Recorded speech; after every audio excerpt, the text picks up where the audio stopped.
My girl, I'm just so glad you're enjoying that apartment I got you. It was worth every penny to see you finally settled. Grandpa beamed across the sun-drenched brunch table, raising his mimosa with a trembling, joyful hand. The air in the private dining room didn't just go still, it died. I froze, the sip of orange juice burning like acid in my throat. Around me, the world felt like it was shifting off its axis. My mother's painted lips parted in a silent gasp. My sister, usually glued to her phone, looked up with wide, frantic eyes. But it was my father's reaction that signaled the end of our family as we knew it. The silver fork in his hand hit the porcelain plate with a sharp, violent clink that echoed like a gunshot. He didn't look at Grandpa. He didn't look at me. He stared at the white tablecloth as the color drained from his face, leaving him a sickly, ashen gray. I could feel my heartbeat behind my eyes, a heavy rhythmic thudding that drowned out the soft jazz playing in the background. I wiped my hands on my napkin, my movements slow and deliberate, the way a person moves when they realize they've been walking through a minefield. I looked up at Grandpa, whose smile was beginning to falter as the silence stretched into a suffocating shroud. I live in a basement, Grandpa, I whispered. The room grew even colder. The server at the next table stopped mid-pour. What? I don't understand, Grandpa said, his brow furrowing. The down payment. The graduation gift. I never got an apartment, I said, my voice rising, gaining a sharp, crystalline edge that I hadn't used in years. I've been living in a windowless, damp basement for 4 years. The only gift I've received from this family in a decade was a lecture on how I was too lazy to deserve help. Grandpa pushed his chair back, the legs screeching against the hardwood floor. Daniel, he turned to my father, his voice dropping into a low, dangerous register. I wired the funds to you 4 years ago. You told me you surprised Kayla with the keys after the ceremony. You told me she was thriving downtown. My father shifted in his seat, his collar suddenly looking too tight. He reached for his water, his hand shaking so violently the ice rattled against the glass. I was holding it, he stammered, his voice thin and pathetic. I was waiting for the right market. I wanted her to learn the value of $1 first.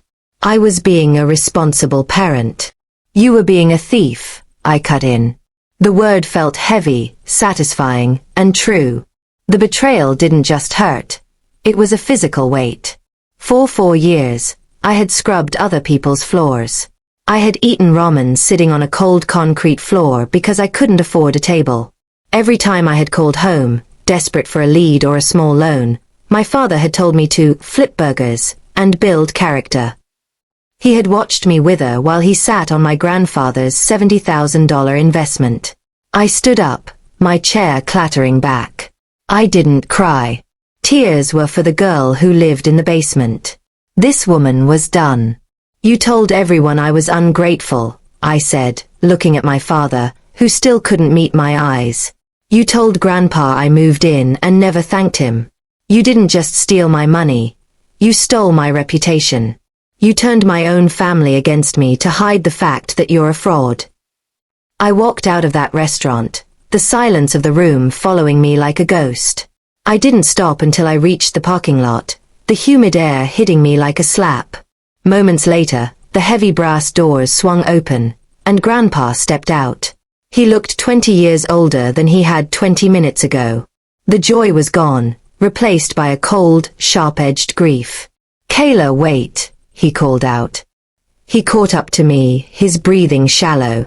Is it true? All of it. I'll show you, I said.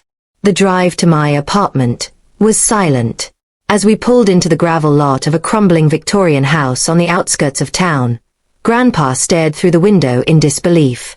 I led him down the slippery, moss-covered side steps to a heavy wooden door that didn't quite fit its frame. I unlocked the 3 deadbolts. The smell hit us immediately, the scent of old cigarettes from the neighbor upstairs, mildew from the leaking pipes, and the metallic tang of the massive rusted boiler that sat 3 feet from my bed. Grandpa stepped inside, his polished shoes clicking on the uneven concrete floor. He looked at my kitchen, a hot plate sitting on a cardboard box. He looked at my bed, a stained mattress I'd found on a curb. He looked at the single flickering light bulb that served as my sun. He didn't say anything for a long time. Then, he sat on the edge of the mattress and let out a sound, a jagged, broken exhale that sounded like a sob. "He told me you had a balcony," Grandpa whispered. "He told me you had a view of the river." "My only view is the bottom of the neighbor's shoes through that vent," I said, my voice flat. $70,000, Grandpa said, looking at his hands. "I worked 30 years at the mill to make sure my grandkids never had to live like this. And he took it. My own son took it." He stood up, his eyes suddenly flashing with a fire I had never seen before. "Pack your things. Not because you're running, but because we're going to the bank. And then, we're going to a lawyer." The next morning was a blur of high-stakes confrontation. We sat in a wood-paneled office downtown, the air smelling of expensive leather and old paper. Grandpa's lawyer, a man named Howard who looked like he'd survived a dozen wars, laid out the digital paper trail. "The money was transferred on June 12th, Howard said, sliding a printed ledger toward us. "It hit Daniel Whitmore's account at 10:15 a.m. By 3 p.m. that same day, the entire amount was moved into a private brokerage account. It wasn't for a condo. It was for a high-risk tech investment that Daniel was managing for himself." My heart felt like a lead weight. My father hadn't even hesitated. He hadn't waited for the market. He had spent my future before I'd even finished my graduation dinner. "Can we claw it back?" Grandpa asked. "It's a criminal matter if we choose," Howard replied. "Theft by deception. But physically, yes. The brokerage account is still active. We can freeze it by noon." "Do it," Grandpa said. "And Howard, I want my will restructured. Today. I want Daniel Whitmore's name removed from every trust, every asset, and every memory of my estate. He is dead to me." By that afternoon, the news of the Grandpa audit had ripped through the family like a wildfire. My mother called, sobbing, claiming she didn't know, and that my father had told her the money was in a locked trust. My sister sent a frantic text asking if I was going to ruin the family reputation over a misunderstanding. I didn't answer. I was busy moving. Grandpa had insisted I move into his guest wing while we found me a permanent place. For the first time in 4 years, I slept in a room with a window. I woke up to the sound of birds, not the groaning of a boiler. But the peace was only a temporary ceasefire. The real battle was scheduled for the following Sunday. Grandpa had called for a second brunch. Same restaurant. Same table. But this time, the king of the table wasn't my father. When my father walked in, he looked like a man heading to his own execution. He had tried to dress in his usual power suit, but it hung off his frame. His eyes were bloodshot, and his hands wouldn't stop twitching. He tried to take his usual seat at the head of the table, but Grandpa stood in his way. "You're sitting at the end today, Daniel," Grandpa said, his voice as cold as a mountain stream. "Near the kitchen, where the help usually sits." The family watched in stunned silence as my father retreated to the far end of the table. No one spoke. The clinking of silverware felt like a physical assault. "I've spent a week looking at bank records," Grandpa began, standing up. He didn't raise his voice, but the entire restaurant seemed to lean in to hear him. "I've spent a week looking at a basement that smelled like rot. And I've spent a week realizing that I raised a man who would steal the light from his own daughter's eyes for a profit." A murmur of shock went through the extended family. My aunts, my cousins, everyone who had spent years looking down their noses at me. "Daniel has something to say," Grandpa said, nodding toward my father. "And if he doesn't say it, the police will be waiting in the lobby to take his statement instead." My father stood up. He looked small. He looked like the coward he had always been.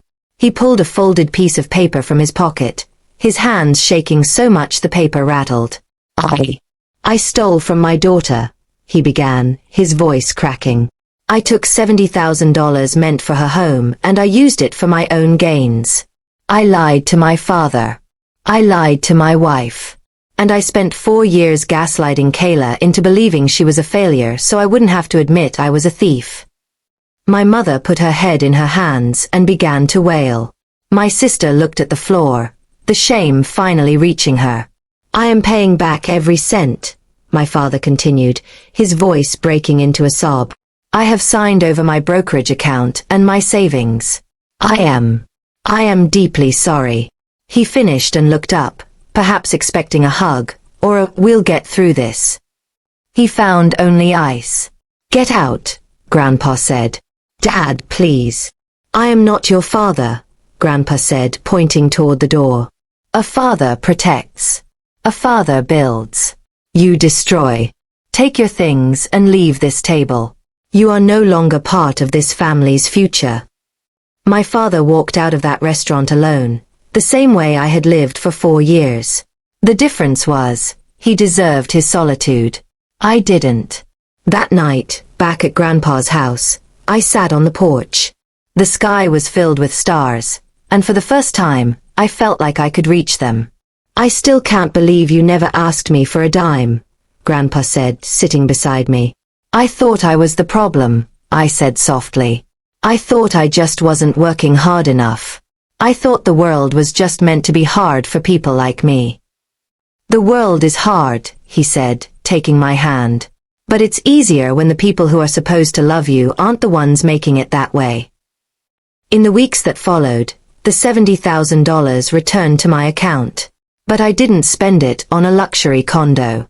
I spent it on a studio. I had been a designer in secret for years, sketching layouts on the backs of napkins in that basement.